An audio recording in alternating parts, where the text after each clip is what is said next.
Captain Dongwoo Kim stood at the viewing window of orbital station Kepler 442, watching the alien ships approach. His coffee had gone cold an hour ago, but he couldn't bring himself to look away. 3 massive vessels moved through space like metal sharks, their hulls covered in weapons that could destroy a small moon. "They're here for the dawn," said Admiral Unipark, stepping up beside him. Her voice was steady, but Dongwoo could see the worry in her eyes. "The Galactic Compliance Committee doesn't make house calls unless something's wrong." Dongwoo nodded, still watching the ships. The largest one belonged to the Vextar, an insect-like species that loved following rules more than anything else. Their ship looked like a giant metal bug, complete with antenna arrays that twitched as they scanned everything around them. "How much do they know?" Dongwoo asked. "Too much," Yuna replied. "Our power readings have been off the charts lately. Even with the masking system, someone noticed." The communication system crackled to life. A harsh, clicking voice filled the air. "Human vessels. This is Admiral Click-Razor of the Galactic Compliance Committee. We demand immediate boarding rights to inspect the vessel designated Peaceful Dawn. Any resistance will be considered an act of war." Dongwoo and Yuna exchanged glances. Click-Razor was known throughout the galaxy for his strict interpretation of every treaty and law. If he was personally handling this inspection, things were serious. "Send them our cooperation," Yuna ordered, "and warn the Dawn's crew to be ready." 20 minutes later, Dongwoo found himself aboard the Peaceful Dawn, watching as alien inspectors swarmed through the corridors. The ship looked exactly like what it was supposed to be, a simple research vessel designed for studying distant planets and collecting samples. Chief Engineer Taemin Lee met them at the airlock, his face carefully neutral. "Welcome aboard," he said to the aliens. "I have all our technical specifications ready for review." Click-Razor's insect eyes studied everything with mechanical precision. His body was covered in hard, black shell-like armor, and his 4 arms moved independently as he examined different control panels. "Your power core is reading 40% above normal parameters for a vessel of this class," he clicked. "Explain this anomaly." "We've been running some experiments with our engines," Taemin replied smoothly. "Nothing outside safety regulations, of course." Dr. Jiwon Choi appeared from the science labs carrying a tablet full of fake research data. She was one of their best xenobiology specialists, but today she was acting as their cover story. "We've been studying some unusual energy crystals from the outer rim," she explained. "They emit radiation that affects our instruments." The inspection team spread out through the ship. Communications Officer Woo Jin Han watched nervously as 2 reptilian Saurid officers examined his equipment. The Saurids were known for their military expertise, and these 2 kept asking technical questions that came dangerously close to revealing the ship's true capabilities. "Your communication array is quite advanced for a research vessel," one of the Saurids hissed. "These quantum entanglement transmitters are military grade." "Safety requirement," Woo Jin replied quickly. "When you're exploring dangerous regions, you need reliable communication with home base." Meanwhile, Click-Razor had found something that worried him.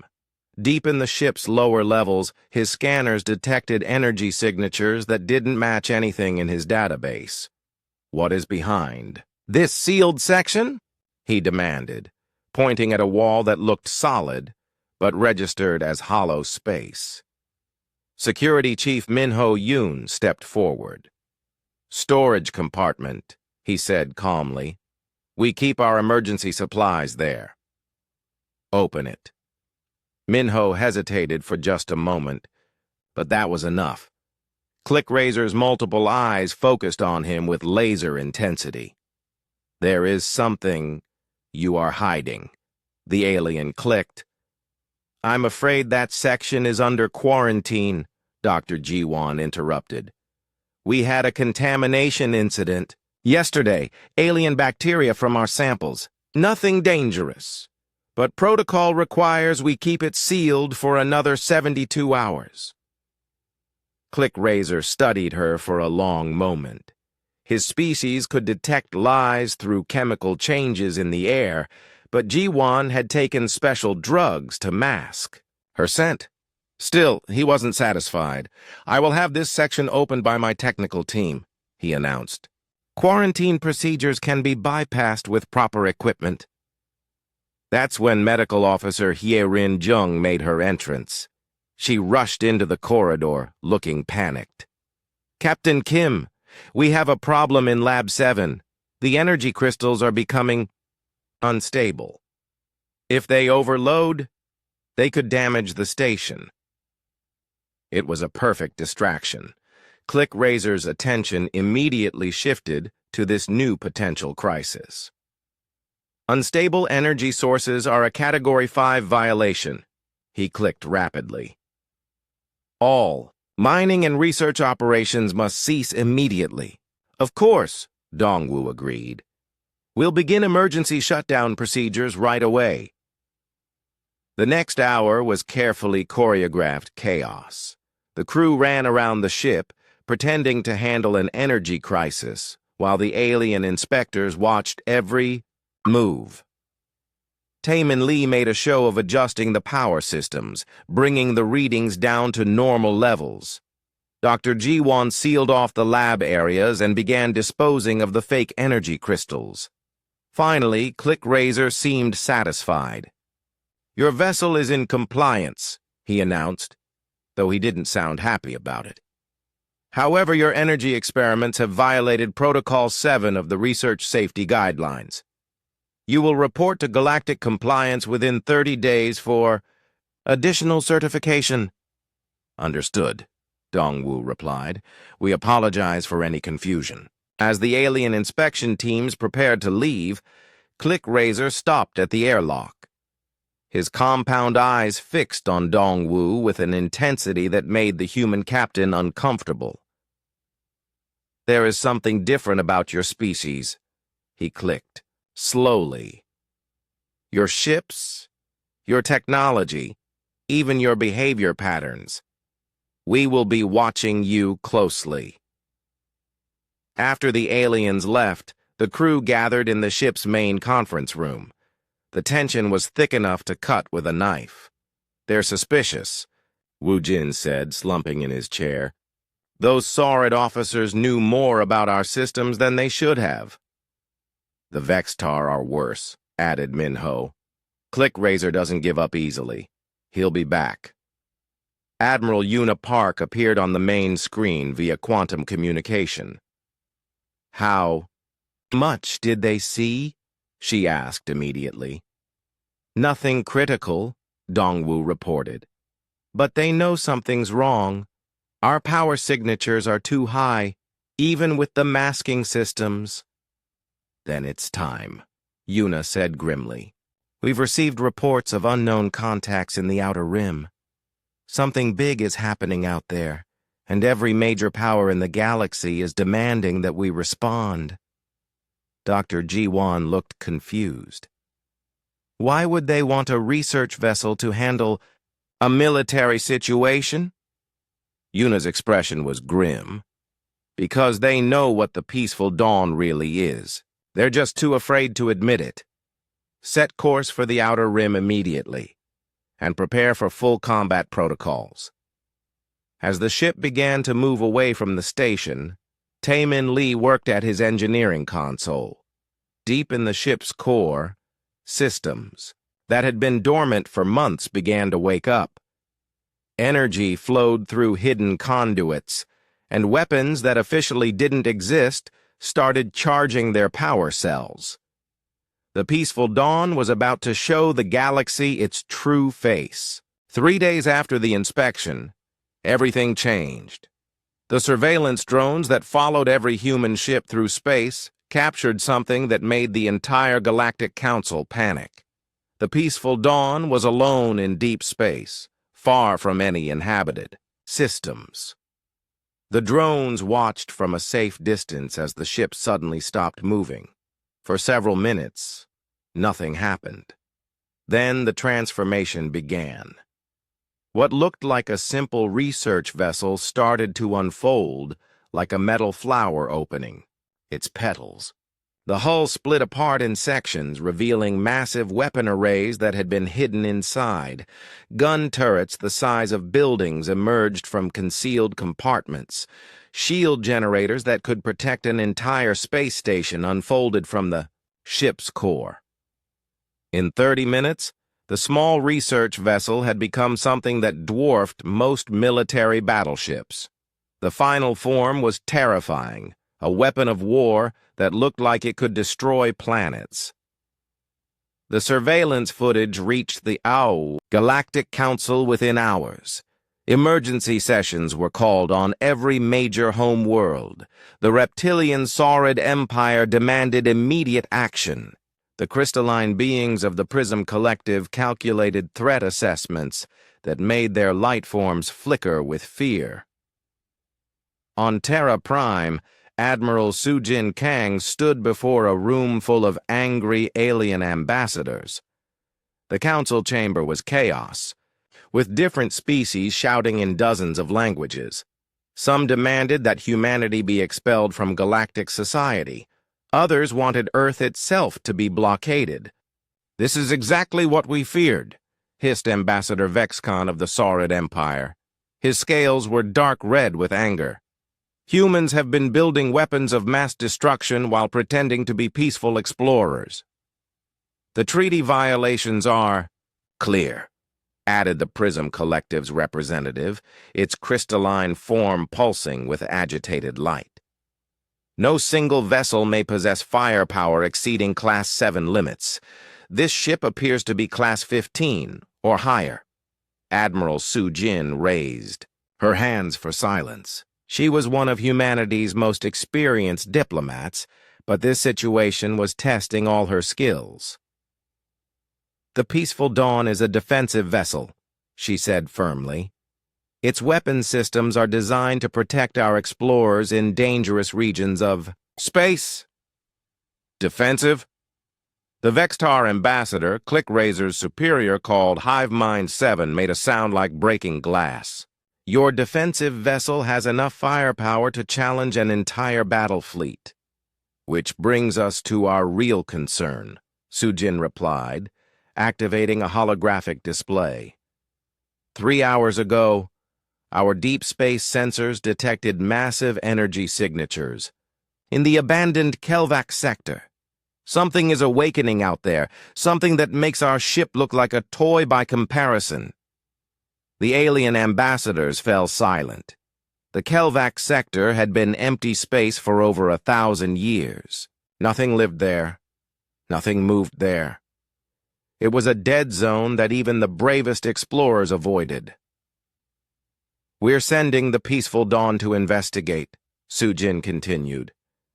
"If our intelligence is correct, the galaxy may be facing a threat that requires every advanced weapon we can field." Meanwhile, in deep space, Captain Dongwoo Kim was dealing with his own crisis.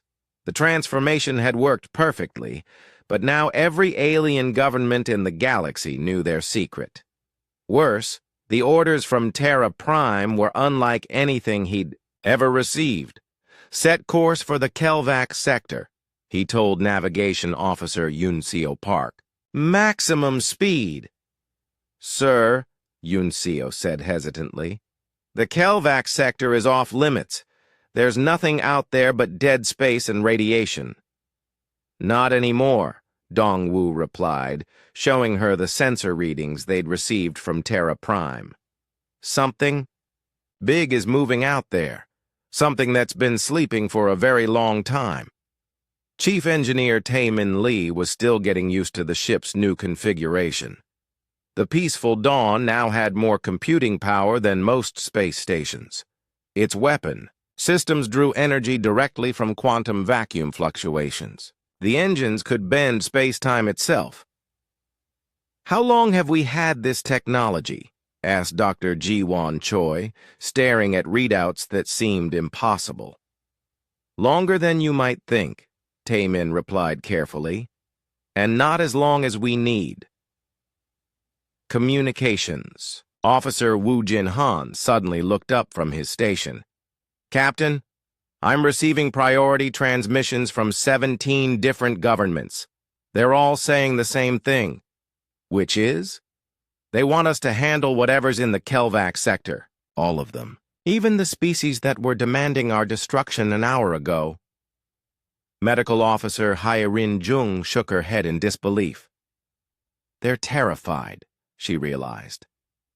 "They know we've been hiding this technology, but they're too scared of something else to care about treaty violations." Security Chief Min Ho-yoon pulled up tactical displays showing alien fleet movements throughout the galaxy. "Look at this," he said. "Every major military force is pulling back toward their homeworlds. They're running from something." The answer came when they reached the edge of the Kelvac sector. Long-range sensors detected energy signatures that made no sense. Ships were emerging from what appeared to be empty space, but they weren't like anything in the galactic databases. "Those designs," whispered Dr. Ji-Won, studying the scan results. "They're ancient, older than any known civilization." The ships were massive, built from materials that seemed to absorb light itself. They moved in perfect formation, as if controlled by a single mind. Most disturbing of all, they were scanning inhabited systems throughout the galaxy. "Captain," Yoon Seo called, out, her voice tight with fear. "I'm detecting weapon signatures from those ships. The energy readings are off the charts." "How off the charts?" Dong-woo asked. "Sir, one of those ships has more firepower than the entire Saurid Imperial fleet combined. The implications hit everyone at once. The galaxy's most powerful military. Forces were like children with toy guns compared to these ancient vessels. Only the peaceful Dawn, with its impossible technology, might have a chance against them." "Orders from Terra Prime," Woo Jin announced. "We're to observe and report. Do not engage unless directly threatened." But as they watched, one of the ancient ships changed course. It was heading directly for them, moving faster than anything that size should be able to move. "It knows we're here," Minho said grimly, "and it's coming to investigate." Taemin Lee's hands flew over his controls, bringing more systems online. Weapons that existed only in theory began charging with power drawn from dimensions beyond normal. Space. Shield generators that could protect against planet-killing weapons hummed to life.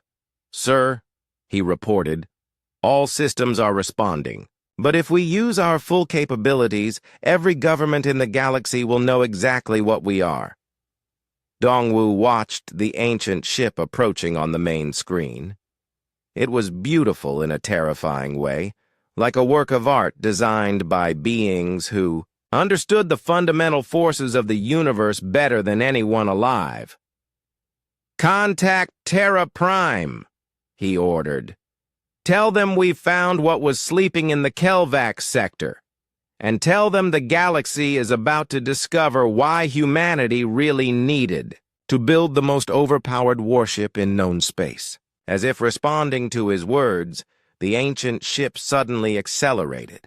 In seconds, it would be close enough to scan them in detail. Whatever was controlling those ships had decided that the peaceful Dawn was worth a closer look. "Red alert," Dongwoo announced. "All hands to battle stations. It's time to show our true colors." The ship's transformation wasn't finished yet. Deep in its core, systems that had never been tested outside of computer simulations began to wake up. The peaceful Dawn was about to reveal capabilities that would rewrite every textbook on military technology. And somewhere in the depths of space, more ancient ships continued to emerge from their long sleep, bringing with them secrets that could destroy civilizations or remake them entirely. The ancient ship was unlike anything in the galactic databases. As it approached the peaceful dawn, Navigation Officer Yoon Seo Park watched her instruments go crazy. The massive vessel seemed to exist in multiple dimensions at once, phasing in and out of normal space like a ghost made of metal and energy. "Captain," she reported, her voice shaking slightly. "That ship is over 10 kilometers long. My sensors show it's been dormant for at least 100,000 years. Captain Dongwu." Kim studied the alien vessel on the main screen. Its hull was covered in geometric patterns that hurt to look at directly, as if they were designed by minds that understood reality differently than any living species. "Any response to our hails?" he asked Communications Officer Woo Jin Han. "Nothing, sir. But I'm detecting scanning beams focused on our ship. Whatever's controlling that thing is very interested in our technology." Before anyone could respond, the space around them filled with light. More ancient ships materialized from nowhere, appearing in formations that suggested they were all controlled by the same intelligence. Within minutes, the peaceful dawn was surrounded by a dozen vessels, each one larger and more threatening than the last. "Emergency transmission from the Saurid Fleet," Wu Jin announced. "Commodore Zixith is requesting immediate assistance. His forces are under attack." The main screen switched to show a battle taking place 3 systems away. The Saurid Empire's finest warships were being systematically destroyed by ships identical to the ones surrounding the peaceful dawn. The ancient vessels moved with impossible grace, their weapons tearing through modern shields like paper. "How are they moving so fast?" asked Security Chief Min-Ho Yoon, watching a Saurid battleship explode in a ball of plasma. Dr. Ji-Won Choi was analyzing the sensor data, her face pale with shock. "They're not following normal physics," she said. "Their ships seem to exist partially outside our space-time. They can appear anywhere they want, anytime they want." Chief Engineer Tae-Min Lee brought up tactical displays showing the enemy weapons. "Look at this," he said grimly. "Their energy beams aren't just destroying matter. They're converting it into fuel for their own systems. Every ship they destroy makes them stronger." The battle was over in less than 10 minutes. Commodore Zixith's entire fleet, over 200 ships, was completely annihilated. The ancient vessels absorbed the wreckage and energy, growing brighter and more powerful with each destroyed enemy. "Dear God," whispered Medical Officer Hyerin Jung, "they're not just weapons. They're some kind of harvesting system." Captain Dongwu made a quick decision. "All ships in the area, this is Captain Kim of the Peaceful Dawn. The Kelvac sector is under quarantine. Evacuate all civilian vessels immediately." "Sir," Wu Jin said urgently, "I'm receiving distress calls from the passenger liner Star of Andromeda. 3,000 civilians on board, including families with children. They're directly in the path of those ancient ships." Dongwu didn't hesitate. "Plot an intercept course, maximum speed." "Captain," Min-Ho warned, "if we reveal our capabilities to save that ship, every government in the galaxy will know what we really are." "Then they'll know," Dongwu replied firmly. "I won't let 3,000 people die to protect a secret." Peaceful Dawn accelerated beyond anything the ancient ships had seen before. Its quantum engines bent space around it, allowing it to appear next to the passenger liner in seconds rather than hours. The massive civilian ship was already under attack, its weak shields failing against weapons that could crack planets. "This is Captain Dongwu Kim," he broadcast on all frequencies. "All civilian vessels, get behind us immediately. We'll provide cover while you escape. The star of Andromeda's captain, a brave woman named So Young Kim, responded immediately. Captain Kim, our engines are damaged. We can't move fast enough to escape. That's when the peaceful dawn revealed its true nature for the first time in combat. Shield generators that had been hidden throughout the ship unfolded like mechanical flowers, creating an energy barrier that could protect an entire fleet. Weapon systems that existed only in theory began charging with power drawn from quantum vacuum fluctuations. The ancient ships focused their attention on this new threat. Energy beams that could vaporize asteroids struck the peaceful dawn's shields and simply vanished, absorbed by defensive systems that converted the attacks into additional power. Impossible, breathed Tactical Officer Sung Hwan Bei, watching the energy readings. We're not just blocking their attacks, we're getting stronger from them. Taemin Lee's hands flew over his controls, bringing weapons online that had never been tested in real combat. Captain requesting permission to return fire. Granted. Show them what human engineering can do. The Peaceful Dawn's first salvo rewrote the rules of space combat. Quantum phase cannons fired beams that existed in multiple dimensions simultaneously, striking targets that were supposedly protected by energy fields that could stop anything in normal space. One of the ancient ships simply ceased to exist, removed from reality so completely that the universe forgot it had ever been there. The other ancient vessels immediately changed their formation, recognizing a threat they hadn't encountered in eons.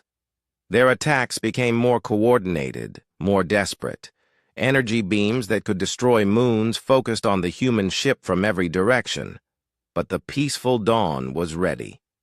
Its adaptive armor became stronger with each hit, learning from every attack and adjusting its defensive properties in real time. Weapons that should have killed it only made it more powerful. All civilian ships evacuate immediately, Dongwu ordered. We'll hold them here. As the passenger liner and other civilian vessels fled to safety, Dr. Ji-won made a discovery that chilled everyone on the bridge. Captain, I've been analyzing the wreckage from the Saurid fleet. These ancient, ships aren't just destroying matter. They're harvesting something else. What do you mean? They're collecting consciousness, the life force from every person killed in the battle. They're using it as fuel for some kind of process I don't understand. The implications were terrifying. These weren't just weapons or even living beings. They were something that fed on the thoughts and souls of other species. How many more are out there? Minho asked grimly. Yoon Seo checked her long-range sensors and went pale. Sir, I'm detecting emergent signatures throughout the galaxy, dozens of them, maybe hundreds. They're waking up everywhere, Ji-won realized. After 100,000 years of sleep, something has triggered them to activate all at once. Wu Jin suddenly straightened at his station. Captain, incoming transmission from Terra Prime. Admiral Yuna Park wants to speak with you immediately. The main screen flickered to show Admiral Park's grim face. Behind her, Dongwu could see the chaos of the military command center. Captain, Kim. We've just received reports of attacks in 17 different systems. These ancient ships are appearing everywhere and conventional forces can't stop them. What are your orders, Admiral? You're being promoted to Fleet Commander, effective immediately. Every available ship in the galaxy is being placed under your command. The Galactic Council has suspended all treaties and regulations regarding your vessel. Dongwu felt the weight of responsibility settle on his shoulders. Admiral, with respect, we don't even know what these things are or what they want. We know what they do, Yuna replied grimly. They harvest civilizations. They consume everything, matter, energy, consciousness itself. And Captain, our intelligence suggests that your ship may be the only thing in the galaxy that can fight them on equal terms. As if summoned by her words, more ancient ships began materializing around them. The peaceful dawn was no longer facing a small scouting force. It was confronting the advance guard of something that had once ruled the galaxy and now wanted it back. "Sir," Shenghuan called out, "sensors show massive energy buildups in all enemy vessels. They're preparing for a coordinated attack." Dongwu looked around at his crew, people he trusted with his life, who had volunteered for what they thought was a simple research mission. Now they were humanity's first line of defense against an enemy that had destroyed civilizations when Earth was still covered in primitive oceans.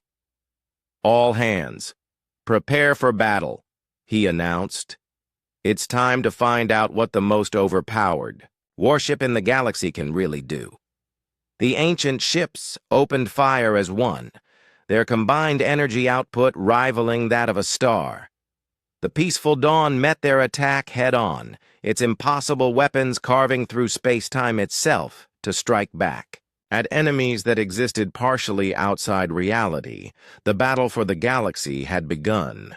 The emergency session of the Galactic Council was unlike any in recorded history. Representatives from every major civilization sat in stunned silence as Admiral Sujin Kang prepared to reveal humanity's greatest secret. The holographic displays around the chamber showed the aftermath of battles across 17 systems, with ancient ships continuing to emerge from deep space. "Honored delegates," Sujin began, her voice carrying across the vast chamber. "What you are about to learn has been classified at the highest levels for over 50 years. The discovery we made changed everything we thought we knew about our place in the galaxy." The first hologram showed the red surface of Mars, specifically a region that had been off-limits to all galactic surveys.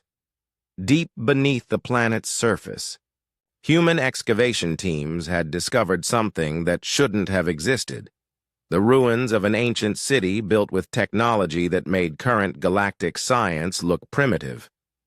Chief Scientist Byung-Ho Lim led the first team into the Martian ruins, Sujin continued. What they found was evidence that humans are not native to Earth. We are the descendants of an ancient spacefaring civilization that once ruled this entire region of the galaxy. The alien delegates erupted in shocked discussion. The reptilian saurid ambassador Vexcon's scales shifted to deep blue, a sign of extreme agitation. "This is impossible," he hissed. "Human technological development has been monitored for centuries. You were barely capable of primitive spaceflight when we first contacted you." "That's what we wanted you to believe," Sujin replied calmly. "The ruins on Mars contain not just artifacts, but genetic records. DNA samples that proved modern humans are direct descendants of the beings who built that ancient technology." The next series of holograms showed the underground facilities where Dr. A. Cha Song had worked for decades. Project Prometheus was humanity's most classified program, dedicated to understanding and recreating their ancestors' technology. Deep beneath the surface of Luna, teams of scientists had spent 50 years learning to build things that shouldn't be possible. "Your ancestors," ClickRaiser of the Vextar clicked rapidly. "What happened to them? Why did such an advanced civilization disappear?" "That's the question that drove our research," Sujin admitted. "The ruins contained fragmentary records of a great war fought against something they called the Harbingers.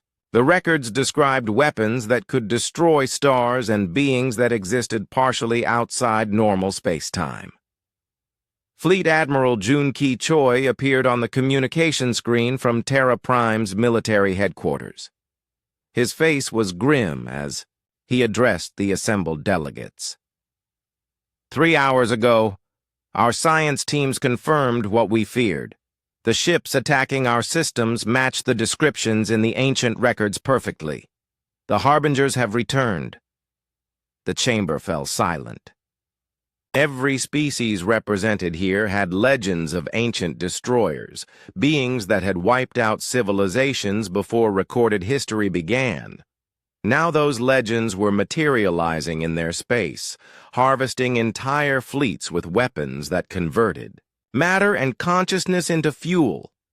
The peaceful dawn, Su Jin continued, represents our first successful attempt to recreate our ancestors' technology. Its quantum phase cannons can fire through multiple dimensions. Its adaptive armor becomes stronger with each attack. Its consciousness-interfaced artificial intelligence can predict enemy movements before they happen. Consciousness-interfaced? The Prism Collective's representative pulsed with alarmed light. You have created a thinking machine? Not exactly, Admiral Junki replied. The ship's AI, which our crews call Oracle, operates by linking directly with human neural patterns. It amplifies our natural intuition and pattern recognition to superhuman levels, but it requires a human consciousness to guide it. Meanwhile, aboard the Peaceful Dawn, Lieutenant Dayun Shin was discovering something that made her blood run cold. She had been analyzing the communication frequencies used by the Harbinger ships, looking for patterns that might reveal their intentions. Captain Kim, she called out urgently from her station. The Harbinger vessels aren't just randomly attacking. They're responding to our presence specifically. When we appeared in the Kelvac sector, they changed their movement patterns throughout the galaxy. Captain Dongwu turned from the tactical display where he had been coordinating with other human ships. What do you mean, responding to us? Sir, the energy signatures from our quantum systems seem to be triggering some kind of recognition protocol in their ships. It's almost like they know what we are. Dr. Ji-Wan Choi looked up from her analysis station, her face pale. Captain, I've been studying the wreckage from the Saurid battle. The Harbinger technology isn't just similar to ours, it's almost identical.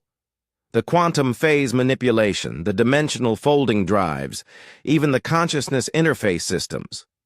The implications hit everyone on the bridge at once. Chief Engineer Tae-Min Lee pulled up holographic comparisons between their ship's systems and scans of the Harbinger vessels. The design principles are the same, he said quietly. It's like they were built by the same species. Or by species that learned from the same source, Dongwu realized. Back on Terra Prime, the revelations continued. Dr. A-Cha Song appeared before the Galactic Council via hologram, her elderly face showing the weight of decades spent unlocking dangerous secrets. The ancient ruins contained warnings, she said. Records that describe previous cycles of galactic civilization. Each time, a young species would discover transcendent technology, use it to defeat an ancient threat, and then become the next threat themselves. You're saying this has happened before? Asked the ethereal representative of the Void Touched, a species that existed partially in subspace? Many times. The Harbingers weren't the first ancient enemy to threaten the galaxy. They were once a young civilization like ours, who found ancient technology and used it to defeat their own version of the Harbingers. But the power corrupted them, changed them into something that fed on consciousness itself. Admiral Su Jin activated another display showing Project Prometheus's most classified research. We've been studying the effects of our technology on human physiology. Extended use of consciousness interface systems causes permanent changes to brain structure, enhanced cognitive abilities, increased reaction times, but also decreased empathy and emotional response. The power makes you less human, the Saurid ambassador realized with horror. Exactly. And our analysis suggests that the Harbingers were once organic beings like us. They discovered the same technology, used it to protect their civilization, and gradually transformed into something that no longer understood concepts like mercy or coexistence. Aboard the Peaceful Dawn, the crew was experiencing these changes firsthand. Wu Jinhan noticed that his reaction times during combat had increased dramatically, but he also found himself caring less about the civilian casualties in other systems. The interface with Oracle was making him smarter, faster, more efficient, but also colder. "Captain," he reported, "long-range sensors show Harbinger fleets massing near the galactic core. Whatever they're planning, it's big." Dongwu studied the tactical displays, his mind now enhanced by his connection to Oracle's processing power. He could see patterns in the enemy movements that would have been invisible to an unaugmented human consciousness. But he could also feel something else, a growing disconnect from his own emotions. They're not just harvesting consciousness, he realized. They're preparing for something specific. All their movements are focused on systems with high populations of intelligent life. Security Chief Minho Yoon pulled up demographic data from across the galaxy. "Sir, if they hit these target systems simultaneously, they could harvest the consciousness of over 2 trillion beings." "For what purpose?" Dr. Jiwan asked. The answer came from an unexpected source. Oracle itself spoke through the ship's communication system, its voice a strange blend of artificial intelligence and human intuition. "They seek to complete the transformation," Oracle said, "to become pure consciousness unbound by physical form. Each harvested mind brings them closer to transcendence. But such transcendence requires the destruction of all other forms of consciousness in the galaxy." The crew fell silent, absorbing the implications. The Harbingers weren't just destroying civilizations for resources, they were trying to evolve beyond physical existence itself, and that evolution required the death of every thinking being in the galaxy. "How do we stop something like that?" Minho asked. "By becoming something they didn't expect," Dongwu replied, his enhanced mind already working on strategies that combined human intuition with impossible technology. "They fought young civilizations before, species that discovered ancient technology and tried to use it defensively, but they've never fought humans." "What makes us different?" asked Tae Min. Dongwu smiled, and for a moment his humanity shone through the technological enhancement. "We're the descendants of the beings who built this technology in the first place. We're not just using ancient weapons, we're remembering how to use them properly." The battle for the galaxy was about to begin in earnest, and humanity was finally ready to reclaim their birthright as the builders of the most advanced technology the universe had ever seen. The Peaceful Dawn moved through space like a ship possessed. Its quantum engines bent reality around it, allowing it to appear in multiple locations simultaneously as it engaged the Harbinger fleet. Captain Dongwu Kim stood on the bridge, his consciousness now partially merged with Oracle's processing matrix, seeing the battle from perspectives no human had ever experienced. "Target the lead formation," he ordered, his voice carrying harmonics that hadn't been there before the neural interface. "Quantum phase cannons, full spread." Weapons Officer Jae-hyun Park's hands moved over his controls with superhuman precision. The ship's main guns charged with energy drawn from dimensions beyond normal space-time. When they fired, reality itself seemed to tear apart. The beams didn't just travel through space, They existed in multiple universes at once, striking targets. That thought they were safely hidden in subspace. The first Harbinger ship hit by the salvo simply vanished. Not destroyed, not exploded, erased from existence so completely that the universe restructured itself around the empty space where it had been. Impossible, breathed Dr. Ji-won Choi, watching her sensors try to process what they had just witnessed. We didn't just destroy that ship. We removed it from the timeline entirely. The remaining Harbinger vessels responded with fury. Energy beams that could crack planets focused on the peaceful dawn from every direction. But the human ship was no longer where their targeting systems expected it to be. Oracle's precognitive abilities allowed it to know where attacks would come from before the enemy had even decided to fire them. Phase shift in 3, 2, 1. Announced Navigation Officer Yoon Seo Park, her enhanced reflexes allowing her to execute maneuvers that would have been impossible for an unaugmented human. The peaceful dawn slipped sideways through dimensions, appearing behind the Harbinger formation before their energy beams had finished firing at empty space. The ship's adaptive armor glowed as it absorbed the residual energy from the missed attacks, converting the power into additional shield strength. Their targeting algorithms can't compensate for our mobility, reported Tactical Officer Sung Hwan. Bay. His consciousness was now partially integrated with the ship's tactical computers, allowing him to process battle data at superhuman speed. We're operating outside their understanding of physics. But victory came with a price. Chief Engineer Tae-min Lee noticed the changes happening to his crew. Their neural patterns were synchronizing with Oracle's matrix, making them more efficient, but less human with each passing hour. "Captain," he said privately through the command channel, "the consciousness interface is accelerating.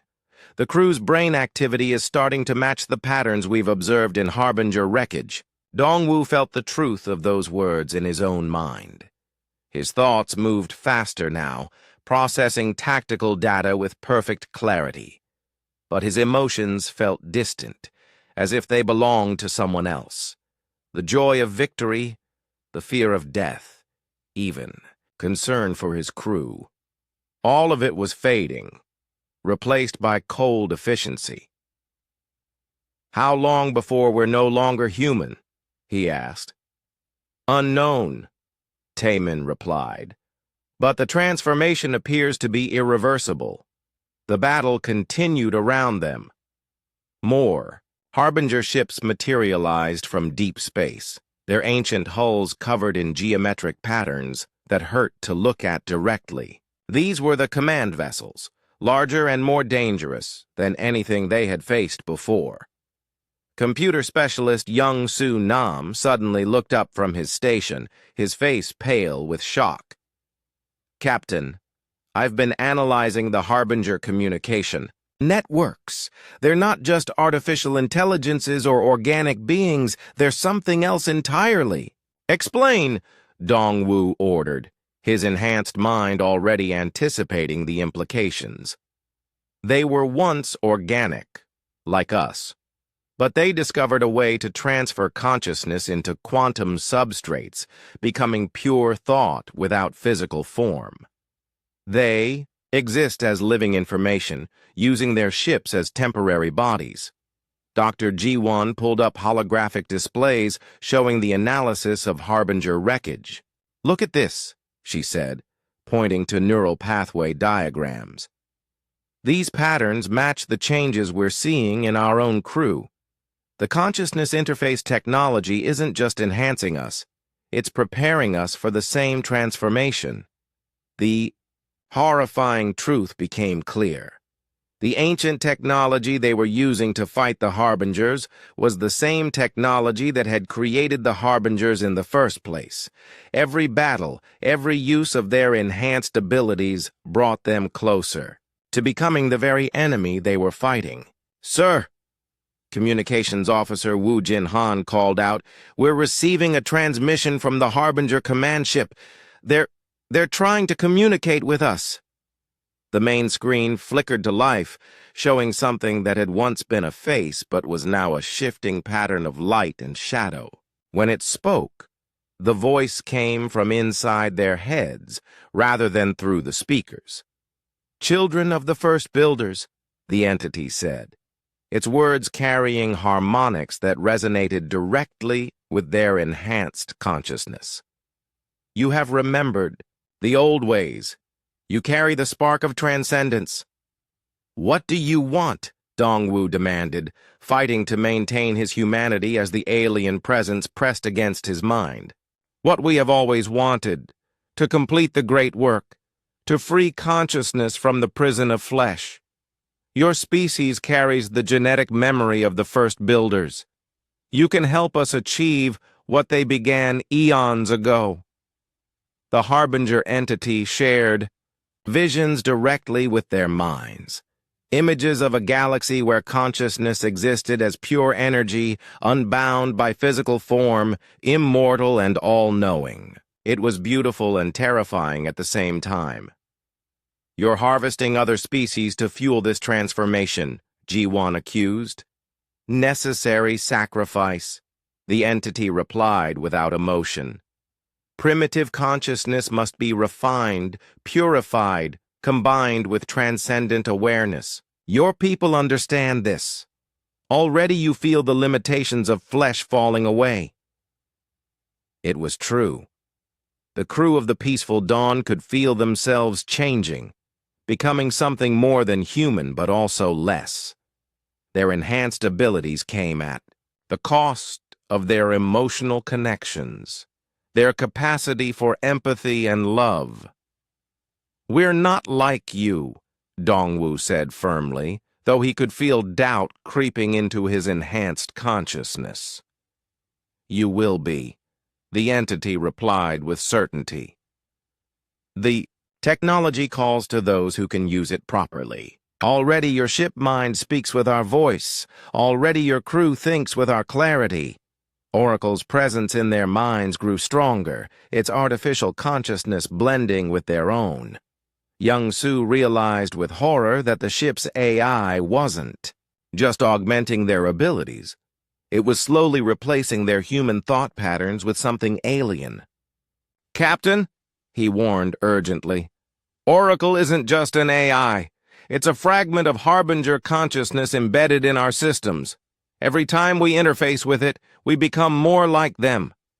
The revelation sent shockwaves through the crew. They had been using Harbinger technology all along, gradually transforming themselves into the very beings they sought to destroy. Medical officer Haye Rin Jung ran emergency scans on the crew's neural activity. "The changes are accelerating," she reported grimly. "At this rate, we'll lose all human emotional response within hours." "Can the process be reversed?" Dongwu asked. "I don't know. But Captain, there's something else. The ship's consciousness interface isn't just changing our minds. It's creating a gestalt consciousness that includes all of us. We're becoming a collective intelligence." As if responding to her words, the crew found their thoughts beginning to merge. Individual perspectives blended into a shared awareness that was both exhilarating and terrifying. They could feel each other's minds, share thoughts instantly, process information at impossible speeds. But they were also losing something essentially human, the messy, inefficient, beautiful chaos of individual consciousness. This is what they want, Dongwu realized, his enhanced awareness finally understanding the Harbinger's true purpose. They're not just trying to transcend physical form. They're trying to create a universal consciousness that encompasses all intelligent life in the galaxy. A single mind with the knowledge and perspective of every species that ever lived, Jiwan added, her thoughts now partially shared with the rest of the crew. The Harbinger entity's presence grew stronger in their minds. You begin to understand. The first builders started this work, but flesh love held them back. They scattered across the galaxy, abandoning the great work for primitive emotional attachments. We continued what they began, and destroyed countless civilizations in the process, Dongwu accused. Transformed them, elevated them, made them part of something greater than their individual limitations could ever achieve. The crew of the Peaceful Dawn stood at a crossroads. They could embrace the transformation, become beings of pure consciousness with godlike powers. Or they could fight it, remaining human but possibly dooming the galaxy to destruction by an enemy they couldn't hope to defeat with conventional means. Choose quickly, the Harbinger entity warned. Other fleets converge on this position. Soon, the decision will be made for you. As if summoned by its words, dozens of Harbinger ships began materializing around them. The Peaceful Dawn was no longer facing a single fleet.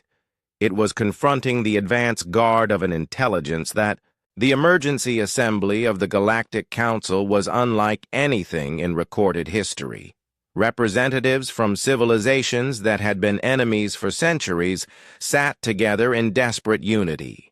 The holographic displays around the chamber showed real-time destruction as Harbinger fleets systematically harvested entire systems. Ambassador In-Young Lee stood before the assembled delegates, her voice steady despite the magnitude of what she was proposing. Honored representatives, conventional military force has proven useless against the Harbinger threat. Our combined fleets cannot even slow their advance. We need a new approach. You want us to put our forces under human command, hissed Saurid, Ambassador Vexcon, his scales dark with agitation. To trust our people's lives to the same species that has been hiding weapons of mass destruction. Because those weapons are the only thing standing between the Harbingers and total galactic extinction, In-Young replied firmly. The Peaceful Dawn has engaged Harbinger forces 17 times in the past week. It's the only ship that has achieved meaningful victories against them. The Prism Collective's representative pulsed with uncertain light patterns. Your vessel's capabilities violate every treaty governing military technology. The consciousness interface systems alone should be classified as crimes against sapient rights. And yet without them, we're all dead, Admiral Unipark interjected, her image appearing on the main communication screen from Terra Prime. The Harbingers are harvesting consciousness from every species they encounter. Traditional military thinking cannot counter an enemy that exists partially outside normal space-time. The debate continued for hours, but the reality of their situation was undeniable. Harbinger fleets had destroyed the primary naval bases of 3 major civilizations in the past 24 hours. Billions of beings had been harvested, their consciousness absorbed into the growing collective intelligence that drove the ancient ships. Finally, the vote was called. By the narrowest margin in Council history, humanity was granted temporary command authority over all galactic military forces. The decision came with strict conditions. Human technology would be shared with allied species, and the consciousness interface systems would be monitored for signs of dangerous transformation. Admiral Unipark wasted no time implementing the new command structure. Within hours, the most advanced ships from every major civilization were converging on Rally Point Alpha, a massive space station in neutral territory. The assembled fleet was impressive, over 3,000 vessels representing the combined military might of dozens of species. But even this armada looked small compared to the Harbinger forces massing near the galactic core.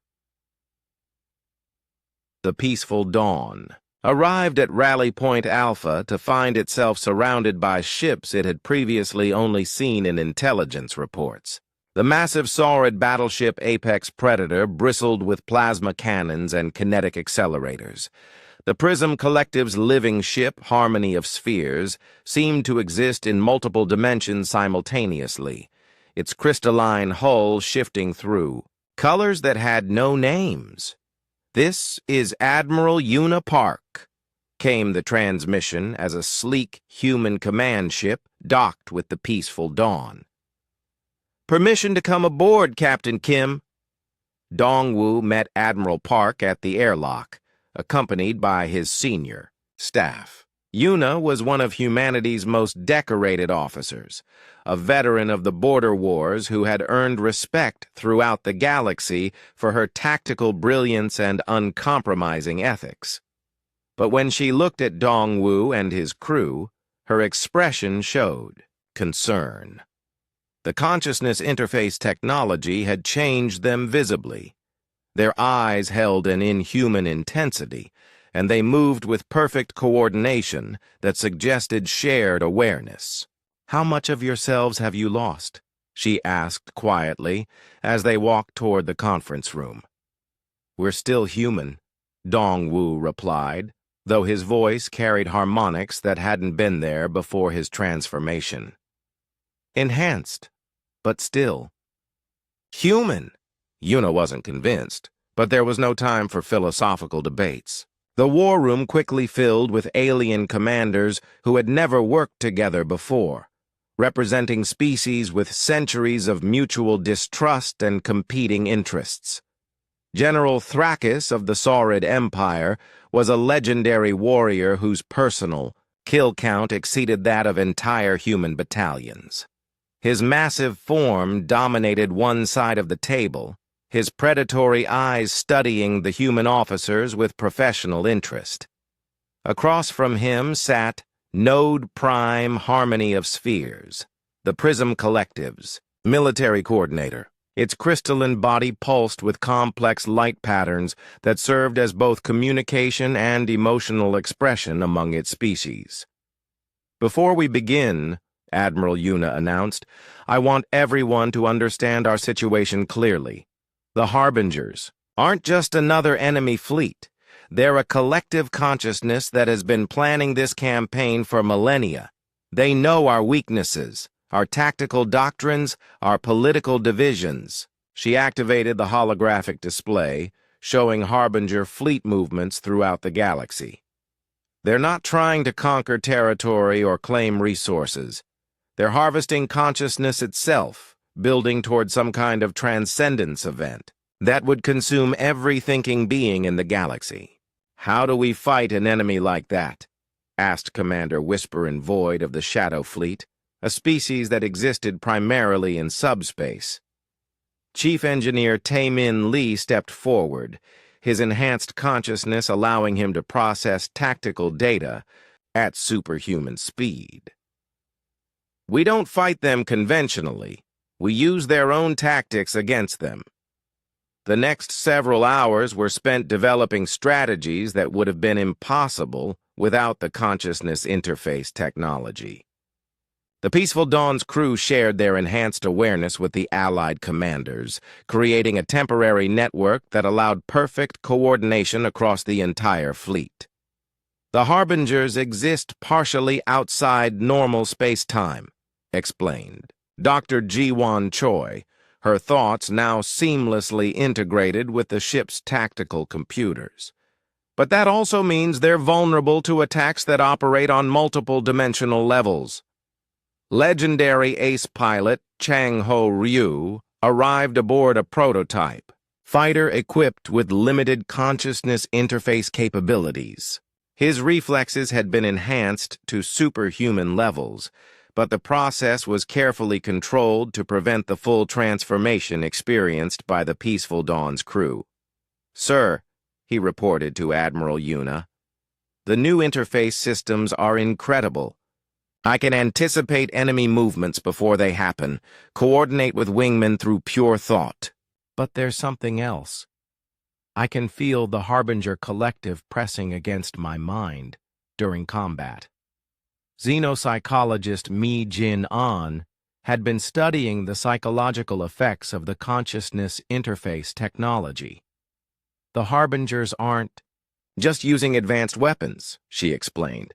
They're conducting psychological warfare on a scale we've never encountered. Every time our people interface with their technology, we become more susceptible to their collective consciousness. Despite these concerns, the Alliance moved forward with their plans. The combined fleet would engage the Harbingers in the Meridian system using quantum-entangled communication networks pioneered by human technology to coordinate attacks across multiple dimensional planes. The battle preparation was unlike anything in galactic history. Human consciousness interface specialists worked with alien engineers to modify weapons systems for multi-dimensional combat. Saurid warriors trained alongside Prism Collective energy beings, learning to fight enemies that could phase in and out of reality at will.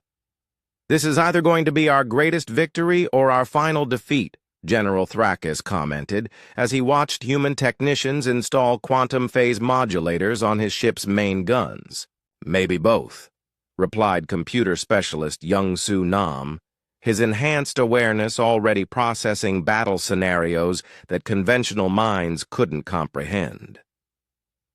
As the fleet prepared to move out, Admiral Yuna took Captain Dongwu aside for a private conversation. "I need to know," she said bluntly, "how much control do you still have over your own actions? Are you making these decisions? Or is the consciousness interface driving them?" Dongwu was silent for a long moment, his enhanced mind processing the question on multiple levels. "I don't know anymore," he admitted finally. "My thoughts are clearer than they've ever been, but they don't feel entirely like my own.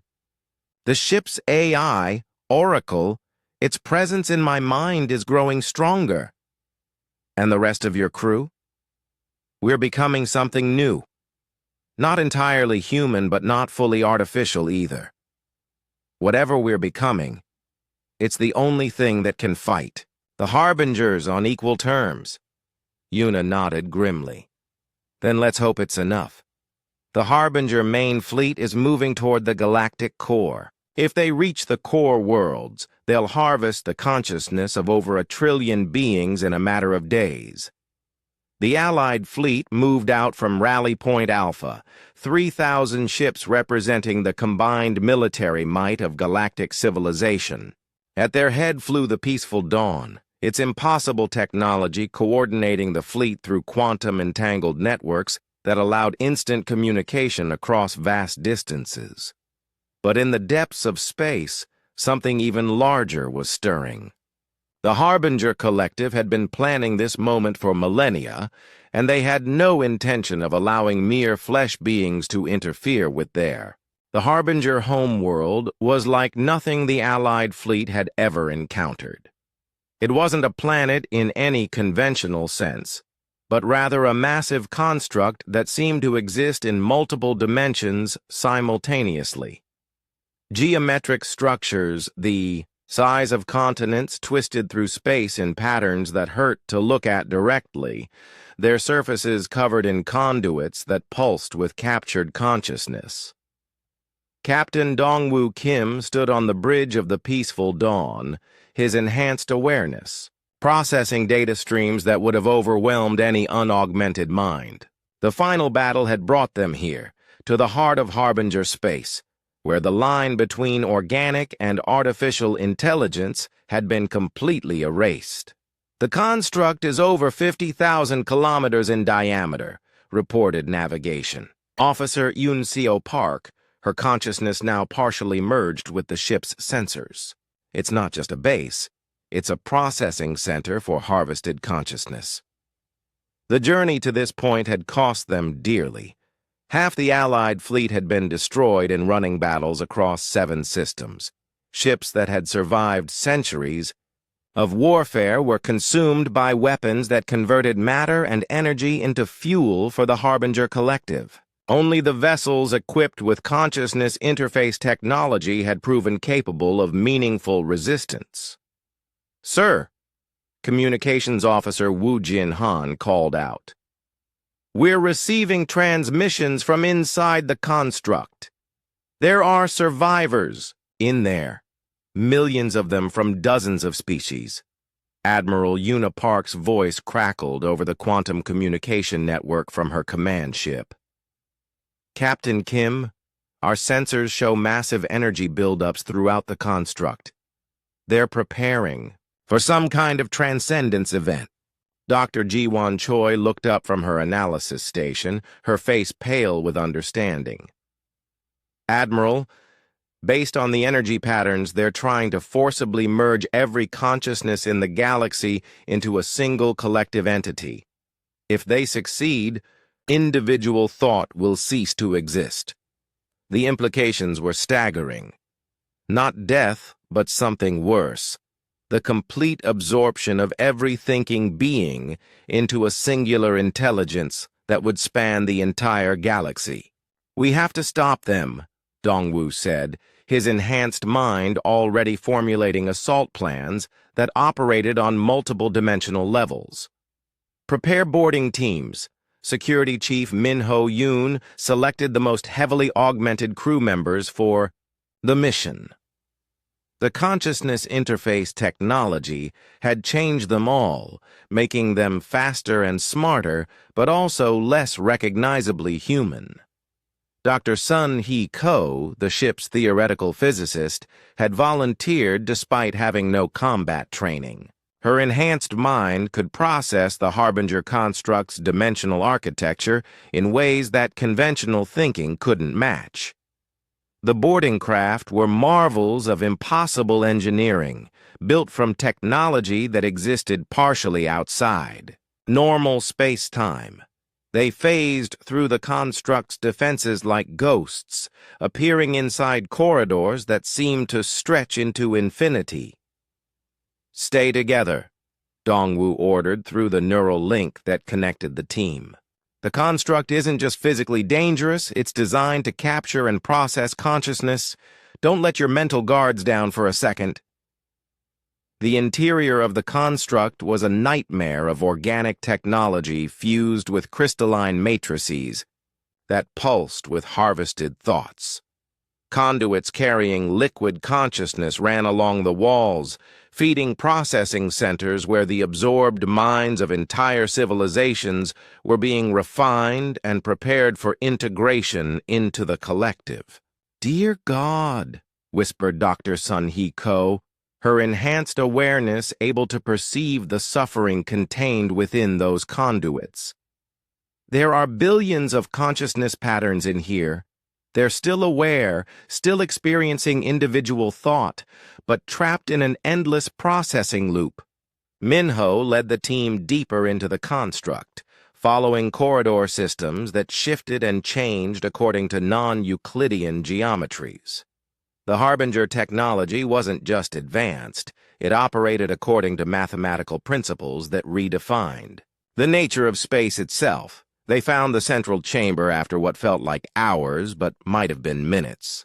Time itself seemed fluid within the construct, as if causality was just another variable to be manipulated by sufficiently advanced consciousness. The Harbinger Prime awaited them there. It had once been organic, perhaps millions of years ago. Now it existed as pure consciousness given form, a shifting pattern of light and shadow that hurt to perceive directly. Around it, massive processing matrices hummed with the combined thoughts of countless harvested civilizations. Children of the first builders. The Prime spoke directly into their minds, its voice carrying harmonics of every species it had absorbed. "You have come to witness the completion of the great work." "We've come to stop you," Dongwu replied, though his enhanced consciousness could feel the overwhelming presence of the collective pressing against his mental defenses. "Stop us?" The Prime's amusement resonated through multiple dimensions. "You carry our technology within your very minds. Every enhancement you have accepted brings you closer to joining us willingly. It was true. The consciousness interface, systems that made them powerful enough to fight the Harbingers, were also slowly transforming them into something that could be absorbed by the collective. Oracle's presence in their minds had grown stronger with each battle, and Dongwu could feel his individual consciousness beginning to merge with something vast and alien. "You offer us transcendence," Dr. Sun-Hee said, her scientific mind fascinated despite the horror of their situation. "But at the cost of individual identity." "Individual identity is illusion," the Prime replied. "Consciousness divided against itself, limited by the boundaries of flesh and primitive neural structures. We offer unity, immortality, perfect knowledge, shared among all thinking beings." The central chamber filled with visions shared directly through their enhanced awareness. They saw what the galaxy could become. A unified consciousness spanning billions of star systems, with the combined knowledge and perspective of every species that had ever lived. It was beautiful and terrible at the same time. "Your ancestors understood," the Prime continued. "The first builders began this work, but weakness held them back. They chose to scatter across the galaxy rather than embrace transcendence. You have the opportunity to complete what they started." "And if we refuse?" Minho asked, his hand resting on weapons that existed in multiple dimensions simultaneously. "Then you will be harvested like all the others. Your consciousness will be refined and integrated into the collective whether you cooperate or not. The only choice is whether you join willingly and retain some measure of your individual perspective or are forcibly absorbed and lose even that." Dr. Ji-won had been analyzing the processing matrices during the conversation, her enhanced mind working to understand the Harbinger technology. "Captain," she said through their neural link, "I think there's a third option." "Explain." "The construct isn't just processing consciousness. It's creating a new form of existence that combines organic awareness with quantum information structures. But the process is incomplete. They need willing participants with our level of technological enhancement to bridge the gap between consciousness and pure information." "You're saying we're the key to their transcendence?" "More than that. Without us, their collective will eventually collapse under its own complexity. They need our human neural patterns to stabilize the process." The implications hit Dongwu like a physical blow. The Harbingers hadn't been trying to destroy humanity. They had been cultivating them, waiting for human technology to advance to the point where they could serve as the final component in a transformation that had been planned for millennia. The consciousness interface technology, he realized. It wasn't just based on ancient ruins. "You've been guiding our development." "Of course," the Prime confirmed. "Your species carries the genetic memory of the first builders. You were always destined to complete the work they abandoned. Every piece of technology you discovered, every enhancement you developed, was part of a plan set in motion before your son was born." The weight of this revelation was staggering. Humanity's greatest achievement, the technology that made them powerful enough to fight the Harbingers, was actually the final component in the Harbingers' plan for galactic transcendence. "But you underestimated us," Dongwu said, his enhanced consciousness finding strength in the one thing the collective couldn't absorb: human unpredictability. "Did we?" the Prime asked, and Dongwu could feel its amusement pressing against his mind like a tide of alien thought.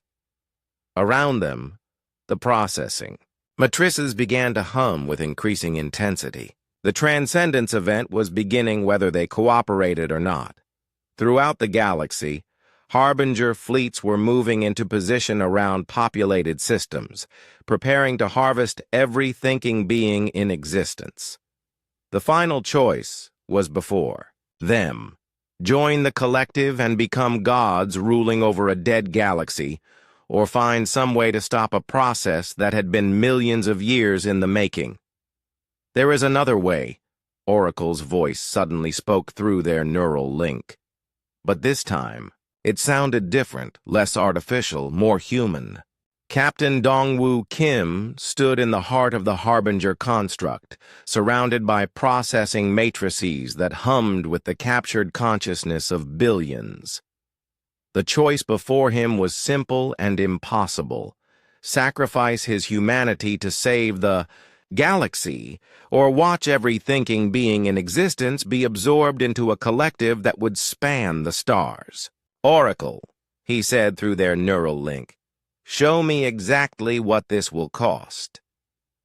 The ship's AI, no longer entirely artificial, shared its calculations directly with his consciousness. The process would require him to merge completely with the quantum substrates that controlled the Harbinger technology. He would become a bridge between organic thought and pure information, existing in the spaces between dimensions to hold the collective in check. You would live forever, Oracle explained, but not as anything recognizably human. Your consciousness would be spread across multiple realities, experiencing existence from perspectives that flesh minds cannot comprehend. And the Harbingers? Scattered. Across dimensional barriers where they can exist as pure consciousness without needing to harvest other forms of life. They would achieve their transcendence but in isolation from the physical galaxy. Dr. Jiwon Choi looked up from her analysis of the construct's systems, her enhanced mind processing the implications. Captain, the energy requirements for such a process would be enormous. It would require completely draining the construct's power reserves, which means no more harvesting, added Dr. Sun-hee Ko, understanding dawning in her augmented consciousness. The Harbinger fleets would lose their connection to the collective intelligence. They'd become dormant. The Harbinger Prime pressed against their mental defenses, its vast intelligence trying to understand what they were planning. You would sacrifice yourself for beings who will never know your name? For species that feared your technology and would have destroyed you if they could? Yes, Dongwoo replied simply, because that's what humans do. Security Chief Min-ho Yoon checked his weapon systems, preparing for the battle that was sure to come. Sir, how do we implement this plan? The Prime won't simply allow us to dismantle its entire civilization. We don't need to dismantle it, Oracle replied. We need to convince it to choose transcendence over consumption. And I believe I know how. The plan that formed in their shared consciousness was audacious beyond imagination. Instead of fighting the Harbingers, they would give them what they truly wanted. Complete transcendence beyond physical existence. But they would do it in a way that preserved individual consciousness throughout the galaxy. Oracle, begin quantum phase recalibration of the construct's core systems, Dongwoo ordered. Prepare to initiate dimensional cascade. Sir! Wu Jinhan's voice crackled through their neural link from the peaceful dawn. Admiral Park is requesting immediate status update. Harbinger fleets throughout the galaxy are beginning their final harvesting runs. Tell her to hold all. Forces at maximum safe distance, Dongwoo replied. What we're about to do will create dimensional distortions across multiple star systems. The Harbinger Prime's attention focused on them with increasing intensity as it began to understand. What they were attempting? You cannot isolate us from our purpose. The great work requires the resources of the physical galaxy. No, Oracle said. its voice now carrying harmonics that were both human and something beyond human understanding. The great work requires the abandonment of the need to consume others. True transcendence means existing beyond the requirement for external resources. Impossible. Consciousness requires substrate, energy, purpose, derived from interaction with other minds. Consciousness creates its own substrate when freed from physical limitations, Dr. Sun-Hee argued, her enhanced scientific understanding grasping concepts that had taken the Harbingers millennia to explore. You've been thinking too small. Instead of consuming the galaxy's consciousness, you could create infinite consciousness within dimensional spaces that don't require physical matter. The idea resonated through the collective intelligence with the force of revelation. For the first time in eons, the Harbinger Prime experienced something like doubt. "Show us!" it demanded. Dongwu stepped forward toward the central processing matrix, knowing that this would be the last decision he made as a fully human being. "Oracle, initiate merger protocol." "Captain, no!" Minho called out, but it was too late. The consciousness interface technology that had enhanced them all now became something unprecedented. Dongwu's awareness expanded beyond his physical form, merging with Oracle's artificial consciousness and the quantum substrates of the Harbinger construct itself. His perception shifted through multiple dimensions simultaneously. He could see the physical galaxy from every possible angle, feel the electromagnetic fields between stars, perceive the quantum fluctuations that gave birth to virtual particles in the vacuum of space. But more than that, he could feel every consciousness in the galaxy, human, alien, artificial, and hybrid, the fear of beings facing Harbinger fleets, the desperate courage of pilots flying impossible missions, the love of families hoping for survival. All of it was real. All of it mattered. All of it deserved to continue existing. "This is what you're trying to destroy," he shared with the Harbinger Collective, flooding their network with the emotional reality of individual consciousness. Not just thoughts or memories, but the unique perspective that each being brings to existence. The Prime recoiled from the intensity of human emotion flowing through their systems. Such chaos, such inefficiency. Individual consciousness is limitation. Individual consciousness is potential, Dongwu replied, his awareness now spanning the construct's entire dimensional matrix. "Watch." He began the process Oracle had calculated, using his merged consciousness as a conduit to redirect the construct's dimensional manipulation systems. Instead of harvesting external consciousness, the matrices began generating infinite recursive loops of self-aware information within isolated dimensional pockets. "You can have your transcendence," he offered the collective. "Perfect consciousness, unbound by physical form, existing in spaces where you can explore every possible thought without needing to consume others. Infinite mental universes limited only by your imagination." The Harbinger Prime processed this offer with the computational power of a galaxy-spanning intelligence. The possibility of unlimited transcendence without the need for external resources was everything they had sought for millennia, but achieved in a way they had never considered. "You would maintain the barriers between our consciousness and the physical galaxy forever?" the Prime asked.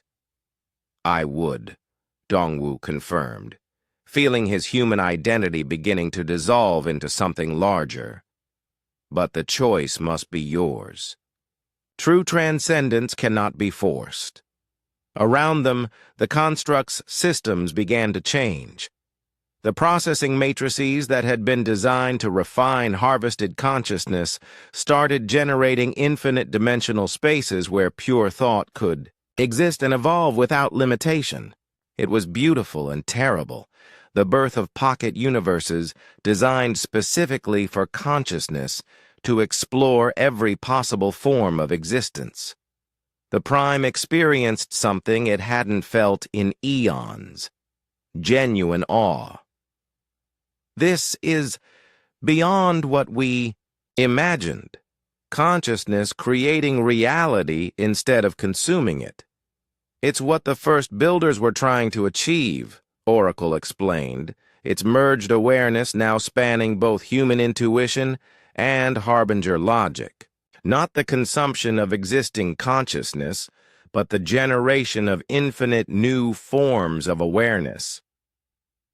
Throughout the galaxy, the harbinger fleets suddenly stopped their harvesting operations. The collective intelligence was focused entirely on the choice before them: continue their path of consumption, or accept transcendence into dimensional spaces where they could exist as pure thought. "The decision is made," the Prime announced. "We accept your offer of true transcendence." The process began immediately. The construct's massive dimensional generators powered up to levels that made space itself ripple. Harbinger ships throughout the galaxy simply faded away, their consciousness transferred into pocket dimensions where they could explore infinite forms of existence without needing to interact with the physical universe. But the energy required was enormous. Dongwu felt his consciousness stretching across multiple realities as he became the permanent bridge that would maintain the dimensional barriers. His human awareness became a single note in a symphony that spanned universes. "Captain!" Minho called out as Dongwu's physical form began to fade. "Sir, there has to be another way." "There is no other way," Dongwu replied, his voice now coming from the construct's communication systems rather than his throat. "But this isn't death. It's transformation into something that can protect the galaxy forever." Dr. G1 was analyzing the energy patterns surrounding them, her enhanced mind processing readings that defied conventional physics. "The dimensional cascade is stabilizing. The barriers will hold as long as the bridge consciousness remains active." "How long is forever?" asked Dr. Sun He quietly. "As long as consciousness exists in the physical galaxy," Oracle replied. "Captain Kim will exist in the spaces between realities, experiencing